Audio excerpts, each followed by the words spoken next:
It's the Slam Dunk. Okay, so Rawiri Waititi surely wasn't thinking when he shared his post created by his wife.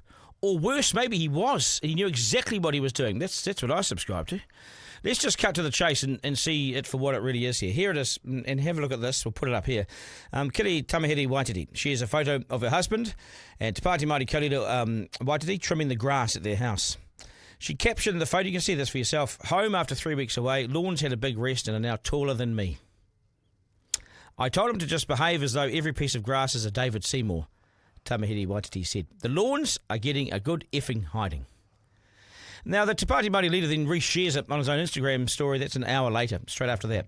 Te Pāti Māori clearly have decided to go as extreme as they can get away with in this country, haven't they? And right now, few people are calling them out, except for Seymour. Shane Jones is as well, of course, who says they're total idiots. And Seymour, who will join us shortly, he's the acting Prime Minister this week, says Te Pāti Māori now preach racial supremacy and they preach violence. Imagine a National MP or Coalition Party leader suggesting violence towards an opposition member. All hell would break loose. The media would be piling into it. Where's the media? Is this hate speech? Does it incite violence? Probably does, doesn't it? And where's the pushback and public criticism? Where's the Human Rights Commission, the Race Relations Commissioner? They're so quick to jump at anything that might be seen as offensive to Māori. And Te Pāti Māori are quick to scream racism at any passing bus. So quick to hand it out, but so thin-skinned and far too quick to claim the world's against them. The most thin-skinned thugs to walk our parliament, I reckon. Not any time in their history has this party and its actors on the stage been so aggressive, so unhappy, so abusive. And far too often they represent or threaten a violent response. Now, even Honi Harawira wasn't like this. Now, do all Māori support Te Pāti Māori? Not at all. Some have brains and decency, and for that we're thankful. But the worst thing about the separatist for Māori, by Māori, Māori-only approach is that it's seen the party increase its support.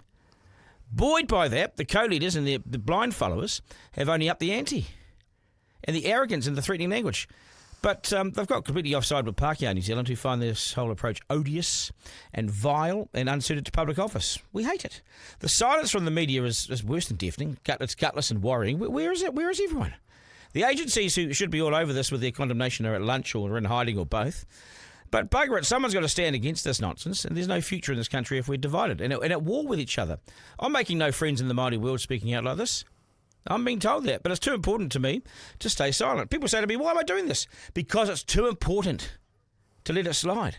I've got Māori kids and mates and family members of all persuasions, and I find this approach reprehensible because it will end us, and I've got a platform to stand against it, so I'm using it. The problem is no one wants to say the wrong things for fear of getting offside with the wrong crowd, and it's easier to stay at home and keep your head down when a race war starts to emerge. I seriously think comments like this are really damaging and harmful for race relations. The worst thing is it's by design. Te Pāti Māori know exactly what they're doing here. They're openly driving a wedge between themselves and those who find them sickening and their separatist garbage completely over the top and dangerous to our future. The sad bit is, this is success to them, so don't allow it, New Zealand. I blame Te Pāti Māori. Sadly, it was always likely to go this way when Christopher Luxon naively allowed Seymour the chance to publicly define the treaty principles. But how do we put this back in its box? Because you don't do that easily. Pākehā, New Zealand, I believe, is now rightly rising up against this. And in sheer numbers, Te Pāti Māori would need to be very careful that they haven't bitten off more than they can chew. And I sense that Pākehā, New Zealand, is sick of it and sick of sitting back and staying silent on it. We find it gross. In the longer term, the issue may be Labour's Achilles heel, for they will need Te Pāti Māori to form any centre-left coalition. So where's Chris Hipkins on this nonsense? Where are you, Mr Hipkins? He's been so quiet, hasn't he? He doesn't want to upset a party that might make him king again, you see. But it could also backfire as a vote for Labour might be seen as a vote for Te Pāti Māori in a future coalition. That's how it works. And, well, Te Pāti Māori is now less of a political party, more of a noose around Hipkins' neck, isn't it? Which may do him more harm than good in the next 12 months. Will you rule them out, Mr Hipkins? Or is this acceptable to you? That is your big election year question, I would have thought. Editor-in-Chief with Duncan Garner.